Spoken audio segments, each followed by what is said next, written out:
అందరికీ క్రీస్తు పేరిట శుభాది వందనాలు తెలియజేస్తున్నాను.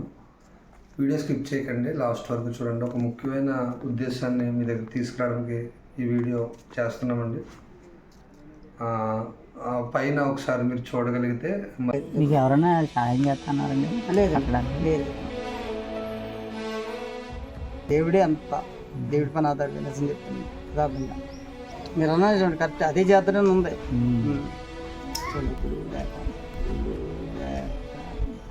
అంచేత ఎంతవరకు అయింది లేదంటే వాటికి అనేక మంది సేవకులు వచ్చారు, అనేక మంది ఆరాధన జరుగును, అనేక పాదాలు ఎక్కడ ఉన్నావు దేవుడు రప్పించాడు. కానీ ఈ కుటుంబాల గురించి ఒకటి కట్టాను, లేకపోతే కట్టను దేవుడు కట్టమంటే చేయమంటే చేసి, లేకపోతే చేయాలి. మరి దానికి సంబంధించిన కొన్ని ఫొటోస్ ఉన్నాయి, అవన్నీ కూడా మీరు చూడగలిగితే ఇక్కడ మన తుని ప్రాంతం నుంచి, తుని దగ్గర నుంచి, తుని పాయకరపేట దగ్గర నుంచి దాదాపుగా ఒక 25 కిలోమీటర్లు లాంగ్లో ఒక పల్లెటూరు ఉంది. రౌతులపూడి దగ్గర పైడిపాల అనే గ్రామంలో మేము సువార్తకి వెళ్ళినప్పుడు ఒక దైవజనులు మాకు కనిపించారు. అక్కడ పరిచయం చేస్తున్న దైవజనులు ఇంచుమించుగా 6 సంవత్సరాల నుంచి వారు సేవ చేస్తున్నారు.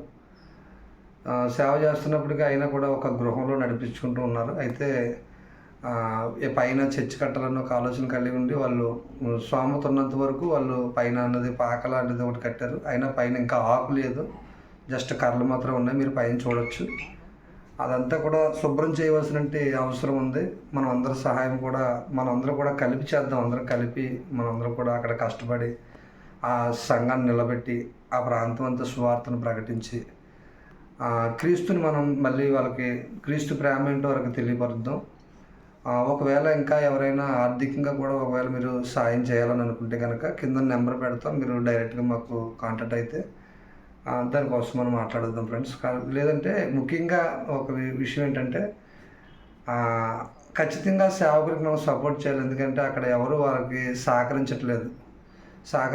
పైగా ఏంటంటే ఆయనకి ఎవరు సపోర్ట్ లేరు, సింగిల్గా వస్తున్నారు. దగ్గరగా ఆయన నర్సీపట్నం ఏరియా నుంచి వస్తున్నారు. ఆయన వచ్చి ఈ ప్రాంతానికి వచ్చి ఆటో మీద 3 ఆటోలు మారి ఇక్కడికి వచ్చి ఆయన సువార్త గ్రామం అంతా తిరిగి సువార్త చేసి సంఘం నడిపించాలని ఒక ఆలోచన కలిగి ఉన్నారు. కానీ మరి వారికి సరైన చర్చ్ లేకపోవడం వల్ల ఆ చర్చ్ వాతావరణం మీరు చూస్తే కనిపిస్తుంది మీకు. మీరు కూడా చూడండి, పైకి చూస్తే కనుక ఆ చర్చ్ వాతావరణం చూస్తే కనుక దానికి చాలా పని చేయవలసి ఉంది. ఆ బాధ్యత క్రీస్తు మనకు అందరికీ కూడా అప్పగించాడు కాబట్టి మనం అందరం కూడా కలిపి పని చేద్దాం friends. Okay, thank you, God bless you.